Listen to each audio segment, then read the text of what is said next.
harus dicari.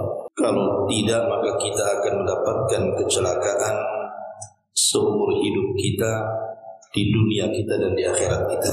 Apa itu 4 perkara yang wajib dan harus kita cari? 4 perkara ini terangkum dalam sebuah doa yang selalu dibaca Nabi SAW. Disebutkan dalam sebuah hadis yang dikeluarkan Imam Muslim pada nomor urut hadis ke-2721. Kemudian juga Imam At-Tirmidzi, Ibnu Majah, Ibnu Hibban dan yang lainnya dari sahabat Abdullah ibn Mas'ud radhiyallahu anhu. Anin Nabi sallallahu alaihi wasallam annahu kana yaqul. Dari Nabi sallallahu alaihi wasallam beliau bersabda ataupun beliau berdoa, Allahumma inni as'alukal huda wat tuqa wal afafa wal ghina. Pendek doanya, ibu bisa menghafal. Allahumma inni as'alukal huda wat tuqa wal afafa wal ghina. 4 kalimat. Allahumma ya Allah, inni as'aluka, aku memohon kepada. Yang pertama al-huda, petunjuk. Yang kedua wat tuqa, ketakwaan. Yang ketiga wal afaf, keterjagaan. Dan yang terakhir wal ghina, dan kekayaan. Jadi suruh meminta kepada Allah 4 perkara: hidayah, takwa, keterjagaan dan kekayaan. Ma'asyiral muslimat yang dimuliakan Allah Subhanahu wa taala. Baik, kita akan syarah sedikit makna kalimat per kalimat. Kenapa kita harus mencari 4 perkara ini? Kalau tidak, kita akan celaka seumur hidup kita, bukan hanya di dunia, bahkan sampai ke akhirat. Ma'asyiral muslimat yang dimuliakan Allah Azza wa Jalla. Yang pertama, di sini Nabi sallallahu alaihi wasallam berdoa, Allahumma inni as'alukal huda. Ya Allah, aku meminta kepadamu al-huda, maksudnya hidayah. Syaitan, iblis dan para tentaranya itu paling tidak suka kalau seandainya ada di antara hamba-hamba Allah Bani Adam ini meminta kepada Allah Subhanahu wa taala hidayah. Kenapa? Karena sejak tertanam permusuhan iblis kepada Adam alaihi salam, Adam bersumpah, iblis bersumpah kepada Allah Subhanahu wa taala untuk menyesatkan seluruh turunan Adam. Itu sumpahnya iblis. Artinya bahwa sesat itu lawan daripada petunjuk. Makanya kalau kita meminta kepada Allah petunjuk, hidayah, itu iblis paling tidak suka, karena tujuannya tidak tercapai. Makanya kenapa kemudian sampai Allah Subhanahu wa taala mensyariatkan kepada kita salat 5 waktu dan salat-salat sunnah yang lain yang begitu banyak. Itu salah satu tujuannya untuk menjaga hidayah. Karena salat wajib saja minimalnya 17 kali. Kita selalu dalam salat kita ini membaca surah Al-Fatihah. Dan dalam surah Al-Fatihah itu ada kalimat ihdinas siratal mustaqim. Kita meminta hidayah kepada Allah. Ya Allah, berikanlah hidayah kepada jalanmu yang lurus. Dan itu bukan setiap salat, setiap rakaat dalam salat. Karena surah Al-Fatihah itu harus dibaca setiap rakaatnya. Dan tidak sah orang yang melakukan sholat tanpa membaca Al-Fatihah. Dan tidak sah membaca surah Al-Fatihah kecuali ada lafaz ihdinas siratal mustaqim. Kalau ditiadakan dalam surah Al-Fatihah kalimat ihdinas siratal mustaqim, tidak sah bacaannya. Artinya bahwa setiap hari minimalnya 17 kali kita meminta kepada Allah hidayah, supaya syaitan tidak mencelakakan kita, itu maksudnya. Sebab kalau seandainya manusia berjalan di permukaan bumi tanpa hidayah, maka celaka dia. Berarti dia pengikut syaitan. Artinya iblis berhasil menggoda anak-anak Adam yang akan membawa semuanya terikut dengan dia ke dalam neraka jahanam. Naudzubillah. Makanya kita meminta kepada Allah hidayah. Allahumma inni as'alukal huda. Ya Allah, aku meminta kepadamu hidayah. Dan hidayah sendiri dibagi menjadi 2 bagian. Disebutkan oleh para ulama. Pertama disebut hidayatul irsyad. Hidayatul irsyad sebagaimana Allah mengatakan dalam surah Ar-Ra'd ayat 7, wa likulli qaumin had. Setiap kaum itu ada orang yang akan memberikan petunjuk. Dan Allah mengatakan kepada Nabi sallallahu alaihi wasallam, innaka la tahdi ila siratim mustaqim. Sesungguhnya engkau wahai Muhammad sungguh akan memberikan petunjuk kepada manusia ke jalan yang lurus. Hidayatul irsyad ini bisa dilakukan semua orang. Saya, ibu, siapapun. Karena arti hidayatul irsyad itu menjelaskan ini yang hak, ini yang batil. Ini yang benar, ini yang salah. Ini yang tauhid, ini yang syirik. Ini yang sunnah, ini yang bid'ah. Ini yang maksiat, ini yang taat. Ini yang bagus, ini yang tidak. Semua orang bisa menunjukkan perkara itu. Tetapi hidayah yang kedua ini tidak dimiliki manusia, yang disebut dengan hidayatul taufik. Inilah yang dimaksud doa yang kita bahas. Kita meminta kepada Allah hidayatul taufik. Apa hidayatul taufik itu? Hidayatul taufik adalah qabulul haq, kita menerima kebenaran, wal i'anatu alaihi, dan juga kita ditolong untuk tetap di atas kebenaran itu. Jadi kita meminta kepada Allah agar kita di atas kebenaran dan kita bisa menjalankan kebenaran itu. Dan hidayah yang seperti ini tidak dimiliki kita. Ini mutlak milik Allah Subhanahu wa taala. Lihat paman Nabi sallallahu alaihi wasallam siapa? Abu Thalib. Abu Thalib itu tahu bahwa agama Nabi itu di atas kebenaran, dan itu dilisankan dengan lisannya bahwa tidak ada agama yang lebih baik dibandingkan agama Muhammad. Walaula malamatun nas, kalau bukan karena celaan manusia kepadaku, tentu aku akan menganut agama Muhammad, kata. Jadi terhalangnya kebenaran kepada Abu Thalib itu karena takut dicela. Makanya dia tidak masuk kepada agama Rasul sampai meninggal. Abu Thalib tidak mengucapkan kalimat la ilaha illallah. Makanya kemudian turun ayat, innaka la tahdi man ahbabta walakinallaha yahdi man yasha wa huwa a'lamu bil muhtadin. Dalam surah Al-Qasas 56. Allah mengatakan, sesungguhnya engkau wahai Muhammad tidak akan sanggup memberikan hidayah kepada orang yang kau cintai, akan tapi Allah lah yang memberikan hidayah kepada yang siapa yang Allah kehendaki, dan Allah lebih tahu siapa yang berhak mendapatkan hidayah. Dan juga Allah mengatakan, walau syaa rabbuk la amana man fil ardi kulluhum jami'ah afa anta tukrihun nasa hatta yakunu mu'minin. Kata Allah Subhanahu wa taala, kalau Allah mau, kata Allah itu, semua Allah bisa berikan hidayah satu dunia ini beriman kepada Allah. Kalau Allah mau, pasti satu dunia bisa beriman. Tapi kan Allah tidak berkehendak seperti itu. Harus ada yang beriman, harus ada yang kufur. Makanya kemudian Allah mengatakan kepada Rasul, afa anta tukrihun nas, kenapa engkau harus memaksa manusia sehingga mereka harus beriman? Kalau Allah mau, Allah bisa buat manusia beriman.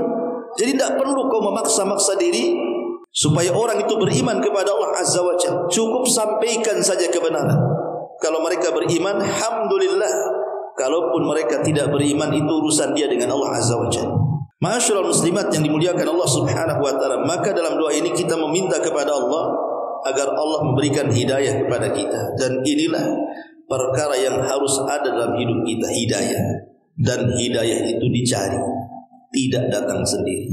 Lah salah satu supaya kita dapat hidayah ya berdoa. Banyak jalan-jalan hidayah itu. Seperti umpamanya jalan-jalan hidayah itu ibu membaca Al-Quran, mentadaburi Al-Quran, kemudian juga berusaha mempelajari sirah-sirah orang-orang soleh seperti para nabi, sirah para sahabat. Kemudian juga duduk-duduk bersama orang-orang baik, orang-orang saleh.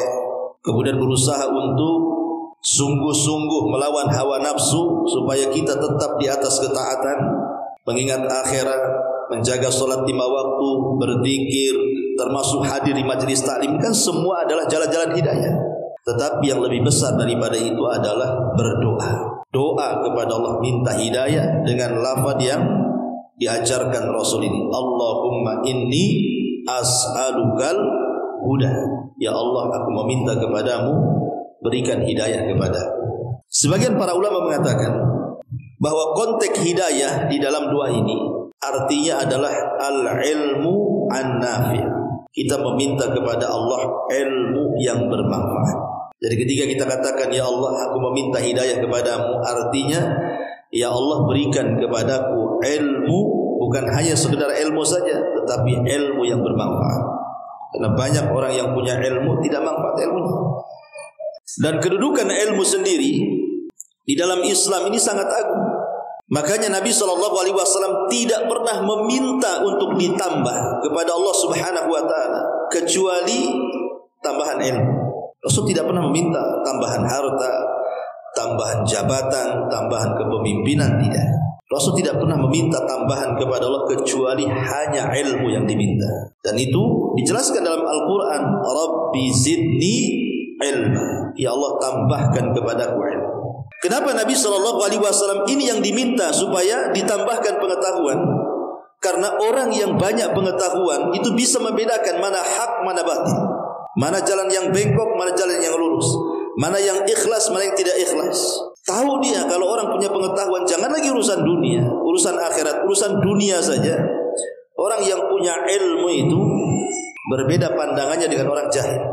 Dia akan bisa menyelesaikan apapun yang ada di hadapan, karena dia punya solusi, punya pengetahuan. Apalagi urusan agama, urusan yang menuju kepada sorga. Orang yang punya ilmu itu lebih mudah masuk sorga, dan dia tahu cara jalan yang paling pintas dan pantas menuju sorga.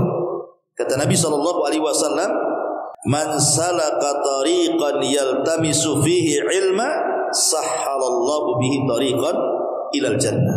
Barang siapa yang berjalan meniti sebuah jalan tujuannya hanya meraih ilmu agama maksudnya, maka Allah mudahkan jalannya menuju surga. Karena orang yang punya ilmu itu tahu mana jalan ke surga, mana jalan ke neraka. Kalau orang jahil mana tahu. Lah kenapa kita meminta hidayah ilmu ini? Karena kebanyakan manusia itu kebanyakan mereka tidak di atas hidayah ini. Coba lihat di sekeliling kita saja. Banyak orang-orang yang tidak paham apa itu sholat, kewajibannya seperti apa, kalau meninggalkan apa ancamannya. Karena mereka tidak paham, biasa saja orang tidak sholat itu, tidak takut orang. Belum lagi cerita ke dalamnya tuh. Tidak paham bagaimana bacaan-bacaan sholat yang benar, gerakan-gerakan sholat yang benar, dan begitu seterusnya. Artinya mereka tidak di atas hidayah.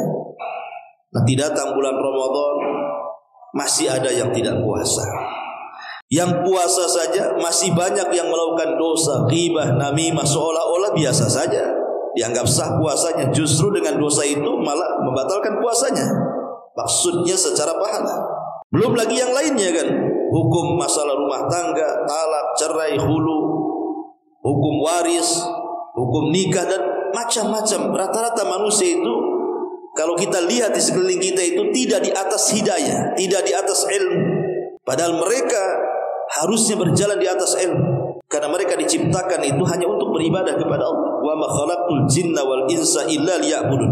Lah, ayat ini saja mereka tidak paham bahwa mereka diciptakan untuk ibadah itu. Kebanyakan mereka tidak ibadah. Kenapa? Karena tidak ada hidayah ilmu tadi. Maka doa ini mengajarkan kepada kita agar kita minta hidayah supaya diberikan pengetahuan yang bermanfaat. Allahumma inni as'aluka al-huda. Ini yang pertama. Kemudian yang kedua, setelah kita meminta hidayah kepada Allah Subhanahu wa taala, kita meminta at-tuqa. Allahumma inni as'aluka al-huda wat-tuqa. Artinya tuqa ini takwa, ketakwaan kepada Allah Subhanahu wa taala. Dan takwa ini adalah sebab kita mendapatkan kemuliaan. Bahkan tanda manusia mulia itu ada di takwa. Dan itu berdasarkan firman Allah surah Al-Hujurat ayat 13, inna akramakum indallahi atqakum. Sesungguhnya orang yang paling mulia di antara kalian adalah orang yang bertakwa. Bertakwa kepada Allah Subhanahu wa taala. Bukan orang yang banyak hartanya, bukan orang yang tinggi pangkat jabatan dan kedudukannya, bukan orang yang bergelimang nikmat di hadapannya. Tidak, Islam tidak memandang itu semua mulia. Kenapa? Karena kekayaan dunia itu berserikat antara mukmin dan kafir. Orang mukmin kaya, orang kafir ada yang lebih kaya lagi. Lalu apa bedanya kita dengan mereka? Terkadang mereka lebih diunggulkan dari kita. Yang membedakan kita dengan orang kafir itu adalah takwa. Kita punya takwa, mereka tidak punya. Itulah yang dikatakan kemuliaan. Makanya Bilal bin Rabah, seorang Habasyi, budak Habasya yang hitam, yang tidak punya nasab, yang tidak punya kekayaan, yang tidak punya kehormatan, di mata orang-orang Quraisy lebih mulia dibandingkan Abu Jahal dan Abu Lahab. Kenapa? Karena Bilal punya takwa. Tapi Abu Lahab, Abu Jahal tidak punya takwa walaupun bergelimang kekayaan dan kedudukan. Ma'asyiral muslimat yang dimuliakan Allah Azza wa Jalla. Yang kedua, takwa ini adalah khairuz zad, sebaik-baik bekal. Ibu kalau mengumpulkan bekal untuk akhirat, kumpulkan takwa. Karena Allah mengatakan dalam Al-Baqarah 197, "Wa tazawwadu fa inna khairaz zadi taqwa." Berbekalah kalian karena sebaik-baik bekal adalah takwa. Bahkan dalam kehidupan dunia, takwa ini mempermudah segala urusan. Wa man yattaqillah yaj'al lahu makhraja wa yarzuqhu min haitsu la yahtasib. Dalam surah At-Talaq ayat 2 sampai 3, barang siapa yang bertakwa kepada Allah, Allah akan carikan jalan keluar pada setiap masalah kita. Bahkan Allah kasih rizki dari arah yang tidak disangka-sangka. Bahkan takwa sendiri adalah penyebab datangnya berkah. Walau anna ahlal qura amanu wattaqau lafatahna alaihim barakatin minas sama'i wal ardh. Kalaulah penduduk bumi ini mau bertakwa, mau beriman dan bertakwa, maka kami akan buka berkah dari langit dan bumi. Bahkan takwa sendiri adalah perkara yang bisa menjauhkan kita dari dosa. Orang semakin kuat takwanya, maka semakin jauh dari dosa. Bahkan sebab pertolongan, sebab keselamatan itu ditentukan dengan takwa kita kepada Allah Subhanahu wa taala. Lalu apa itu takwa? Ma'asyiral muslimat yang dimuliakan Allah Azza wa Jalla, takwa adalah, sebutkan para ulama, bahwa di antara makna takwa pernah ditanyakan kepada Umar bin Khattab radhiyallahu anhu. Jadi Umar bin Khattab radhiyallahu anhu bertanya kepada Ubay bin Ka'ab.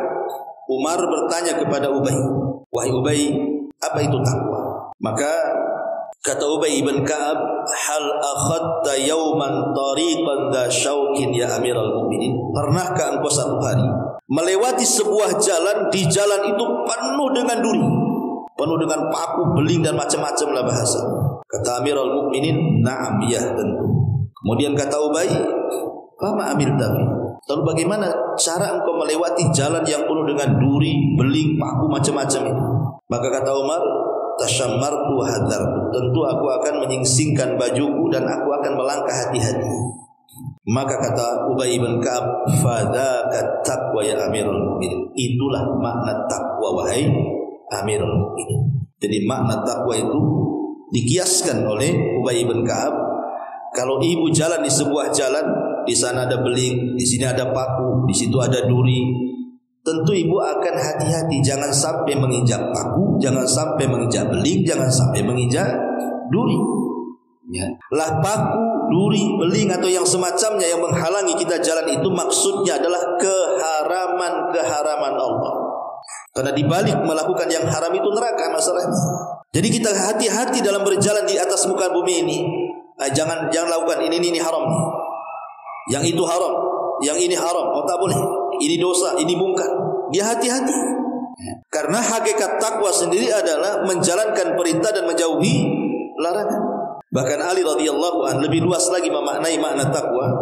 Kata Ali radhiyallahu an, takwa adalah al-khawfu minal jalil, wal amalu bitanzil, wal qana'atu bil qalil, wal isti'dad li yaumir rahil. 4 kata. Ibu dikatakan takwa: 1, tanamkan perasaan takut kepada Allah. 2, berusaha mengamalkan Al-Quran dan Sunnah. 3, merasa cukup dengan yang sedikit. 4, persiapkan bekal untuk hari setelah kematian. Itulah takwa. Masyaallah muslimat yang dimuliakan Allah Azza wa Jalla. Dan takwa sendiri adalah wasiat para nabi. Allah mengatakan dalam surah Asy-Syu'ara 501, "Walaqad wassayna alladhina utul kitab min qablikum wa iyyakum an ittaqullah." Dan kami telah wasiatkan kepada orang-orang yang diberikan kitab Yahudi dan Nasrani sebelum kalian agar kalian bertakwa kepada Allah. Dan Allah mengatakan juga ketika Nabi Hud menasihati kaum Ad, "Kadzabat 'adanil mursalin idz qala lahum akhuhum Hudun ala tattaqun." Kaum Ad mendustakan para utusan ketika Hud berkata kepada mereka kaumnya, "Kenapa kalian tidak bertakwa?" Asy-Syu'ara ayat 124. Kemudian juga Allah menceritakan Nabi Saleh, "Kadzabat Samudunil mursalin idz qala lahum akhuhum Salihun ala tattaqun. Asy-Syu'ara ayat 142. Kaum Tsamud mendustakan para utusan ketika berkata saudara mereka Saleh, kenapa kalian tidak bertakwa? Begitu juga Asy-Syu'ara ayat 161 ketika Allah menceritakan kisah Lut. Kadzabat qaumul Lutinil mursalin idz qala lahum akhuhum Lutun ala tattaqun. Telah mendustakan kaum Lut para utusan ketika Lut berkata kepada mereka, kenapa kalian tidak bertakwa? Dan juga Asy-Syu'ara ayat 177 Allah menceritakan tentang kisah Ashabul Aikah yang diutus Nabi Syuaib kepada mereka. Kadzdzaba ashabul aikatil mursalin. Kadzdzaba ashabul aikatil mursalin idz qala lahum Syuaibun ala tattaqun. Telah mendustakan Ashabul Aikah para utusan ketika Syuaib berkata kepada mereka, kenapa kalian tidak bertakwa? Dan juga Asy-Syu'ara ayat 11 Allah kisahkan tentang kisah Nabi Musa. Wa idz nada rabbuka Musa ani'til qaumadz zalimin qaumi fir'auna ala tattaqun. Dan ketika Rabb memanggil Musa agar engkau mendatangi orang-orang yang zalim, maksudnya kaum Fir'aun, sampaikan kepada mereka, kenapa kalian tidak bertakwa? Dari sini semuanya bahwa semua para nabi itu wasiatnya satu, takwa. Makanya kenapa wasiat takwa itu menjadi rukun Jumat.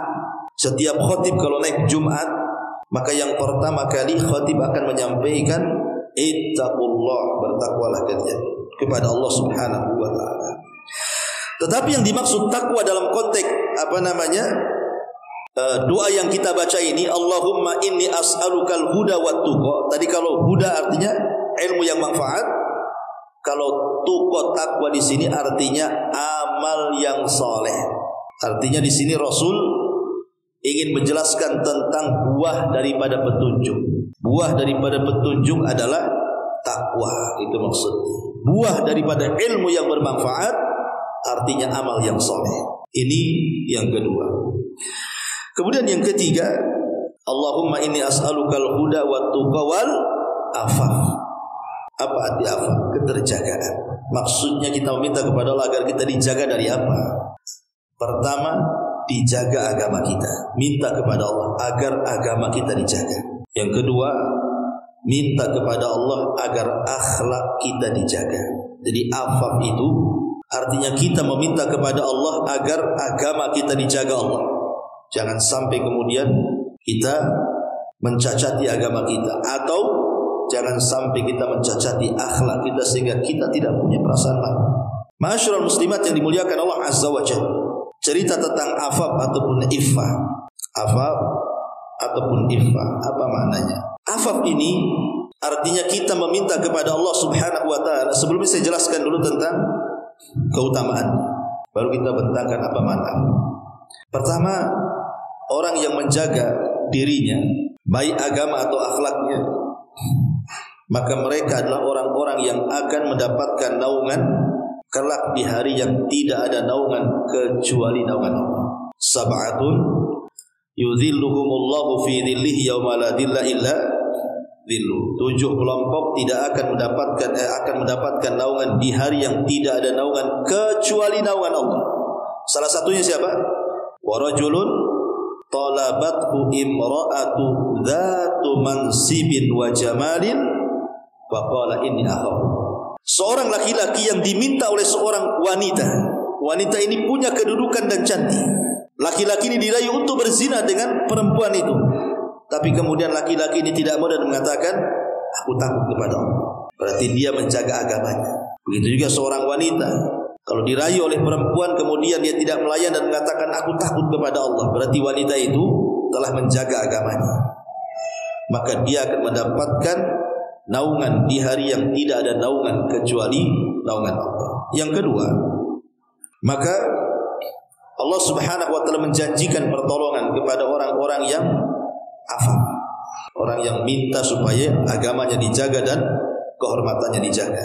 Kata Nabi sallallahu alaihi wasallam, "Salasatun haqqun 'alallahi aunu." 3 kelompok yang pasti ditolong oleh Allah. Al-mukatab alladhi yuridul ada, budak yang ingin merdeka. Wan naqih alladhi yuridul afaf, dan orang yang menikah karena ingin menjaga kehormatannya, menjaga akhlaknya. Wal mujahid fi sabilillah, dan orang yang berjihad di jalan Allah. Di sini ada kalimat wan naqih alladzi yuridu al-afaf. Orang yang menikah karena ingin menjaga kehormatan. Takut kalau tidak menikah dia berzina. Takut kalau tidak menikah dia memandang yang haram, mendengar yang haram, pikirannya merancau ke yang haram. Makanya dia ingin menjaga akhlak dia dengan cara apa? Menikah. Maka Rasul mengatakan salasatun haqqun 'ala Allah aunuhum. 3 orang pasti ditolong. Ya. Ini yang kedua. Yang ketiga, sababun litafrijil qulub. Bahwa orang yang menjaga agama dan kehormatan secara akhlak adalah sebab dihilangkan setiap kesulitan dunia dia. Karena salah satu hadis yang 3 orang masuk ke dalam gua kemudian tidak bisa keluar dari gua itu. Salah satunya apa? Seorang laki-laki yang suka dengan seorang wanita. Akhirnya ketika hampir berzina, wanita ini mengingatkan, bertakwalah engkau kepada Allah. Akhirnya dia ingat dan tidak jadi berzina. Maka pintu gua itu terbuka. Ini menunjukkan bahwa afaf itu bisa menghilangkan kesulitan ini. Kemudian yang keempat, sababun lisiyadatil amni. Sebab orang itu akan mendapatkan keamanan. Karena biasanya kalau orang menjaga agama dan juga akhlaknya, orang ini tidak mungkin disakiti orang. Dan bahkan mungkin dicintai orang kan begitu. Akhlaknya bagus, agamanya bagus. Siapa yang tidak suka kepada orang seperti itu? Kemudian juga sababun linajati yaumal qiyamah. Lebih daripada itu adalah sebab terselamatkannya dia pada hari kiamat dan banyak lagi. Ya. Baik. Bicara sedikit soal afaf. Afaf itu tadi saya katakan seseorang berusaha untuk menjaga agamanya dan berusaha untuk menjaga kehormatan dan akhlaknya. Hari ini manusia di antara mereka tidak ada yang ataupun meremehkan perkara afaf. Afaf ini ada 3 macam kata para ulama. Pertama, menjaga anggota badan. Supaya terus di atas ketaatan kepada Allah. Tidak memandang kecuali yang halal, tidak mendengar kecuali yang boleh, tidak bergerak kecuali yang dihalalkan dan begitu seterusnya. Termasuk secara umum menjaga dari yang diharamkan Allah Azza wa Jalla. Ataupun yang ketiga, menjaga tidak meminta-minta kepada orang. Lah, afaf ini tidak bisa dilakukan kecuali karena taufik dari Allah Azza wa Jalla. Kenapa orang bisa menjaga badannya untuk tidak memakan yang haram? Dikasih benda haram, tak mau. Nanti kalau saya masukkan ke badan saya, ada masalah dengan badan saya.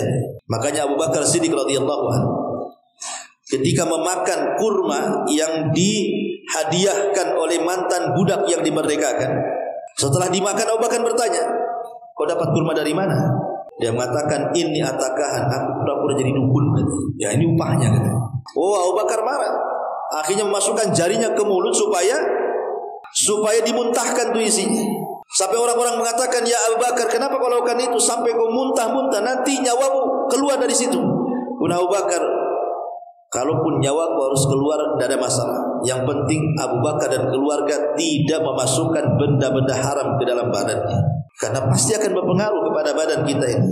Orang yang masukkan yang diharamkan kepada badan kita pasti akan berpengaruh kepada badan kita. Entah menjadi keras hatinya dan gitu ya, membawa penyakit dan begitu seterusnya. Atau secara umum menjaga dari yang diharamkan tadi.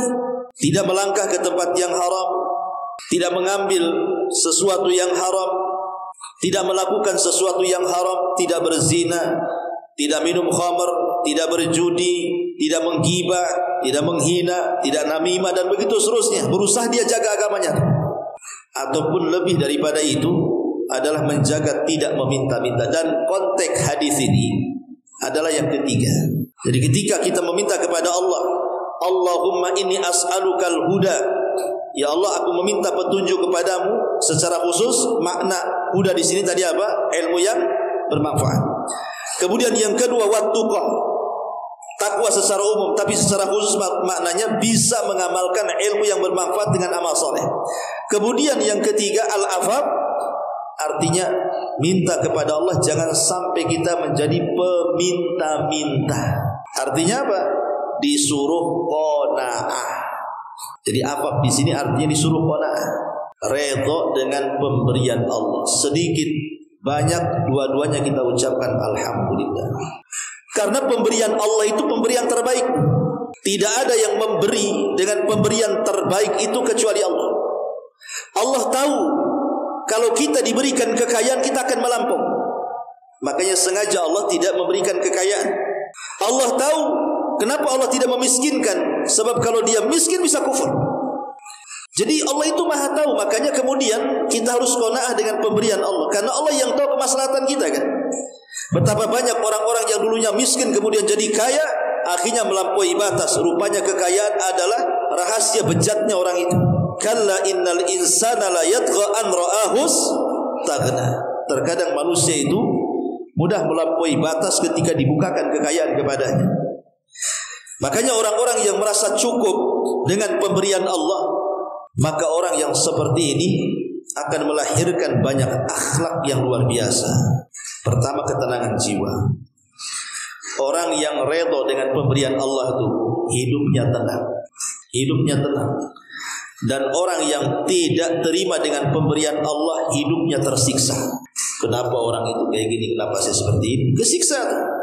Ya. Kenapa si orang itu aja kayak gitu? Kenapa aku seperti ini? Akhirnya kesiksa batinnya. Enggak ada ketenangan karena melihat orang terus. Dari sini Rasul mengatakan, "Unzuru ila man huwa asfala minkum wa la tanzuru ila man huwa fawqakum."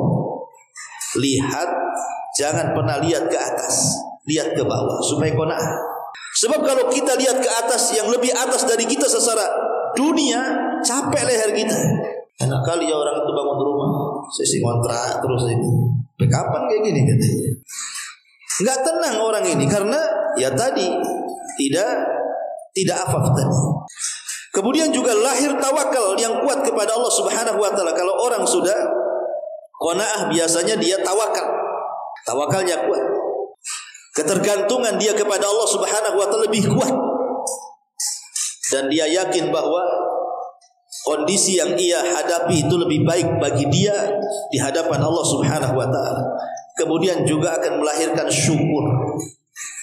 Pasti dia akan, alhamdulillah, mungkin ini terbaik bagi saya.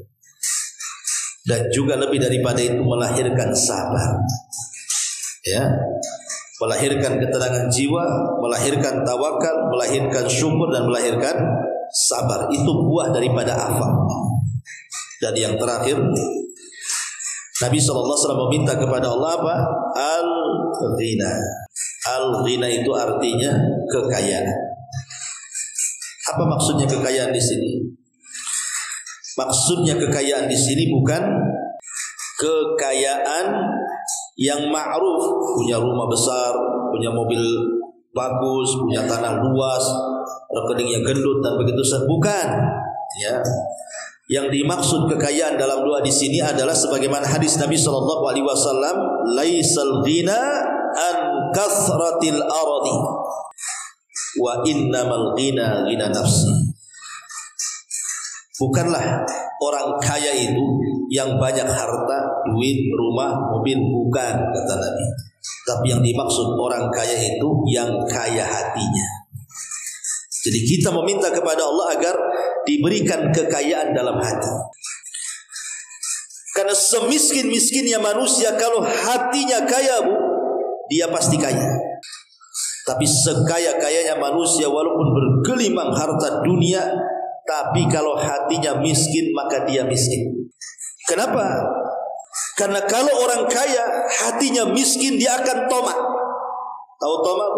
Toma itu artinya dia akan mengumpul-ngumpulkan harta tanpa peduli halal haram.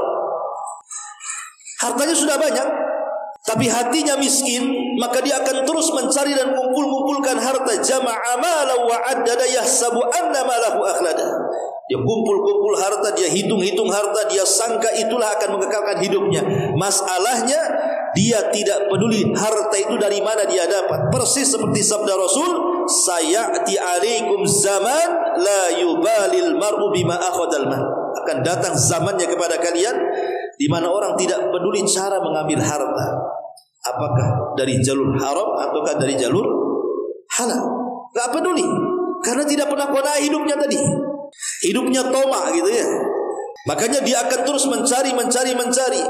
Ketika dia masih belum kaya, Berangan-angan dia, nanti kalau sudah saya kaya, saya bisa menguasai kekayaan saya. Tapi sudah kaya, harta dia yang menguasai dia. Kan ada itu orang-orang yang ada niatnya baik.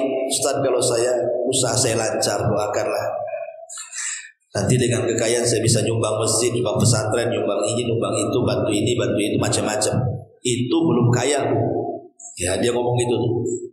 Sekali Allah bukakan betul-betul tuh rizkinya, kaya raya, hilang tuh kalimat miskin tadi. Tuh miskin dia mengatakan akan bantu ini, akan bantu itu. Sudah enggak lagi, sudah kaya lupa semuanya. Jangan lagi mau ngasih, ketemunya tak mau, takut ditagih. Awalnya dia ingin menguasai harta, setelah harta di genggamannya, harta yang menguasai hidup dia. Kata harta, jangan kau infak, nanti kau miskin lagi, katanya. Tak jadi infak dia. Ya, makanya itu karena tidak ada kekayaan dalam hati. Tapi kalau orang kaya hatinya walaupun miskin, pasti dia akan merasa kaya, karena dia tidak peduli dengan orang. Dia nggak akan peduli dengan orang kaya, nggak peduli dia. Toh harta itu hanya sampai di tangan. Kemudian juga kalau seandainya Allah mau, Allah bisa buat dia fakir sesaat, sebagaimana Allah bisa buat orang kaya sesaat. Kekayaan itu kan milik Allah Subhanahu wa ta'ala. Siapa yang punya kekayaan? Allah. Terkadang harta itulah jadi ujian hidup kita. Wala nablukum bisyarri wal khairi fitnah, kata Allah. Terkadang kami uji kalian dengan yang baik dan yang buruk. Itu jadi fitnah bagi kehidupan kalian. Dan kata Rasul, semua umat punya fitnah, dan fitnah umatku adalah harta. Fitnah umatku adalah harta. Betapa banyak orang-orang yang tergoncang imannya gara-gara harta.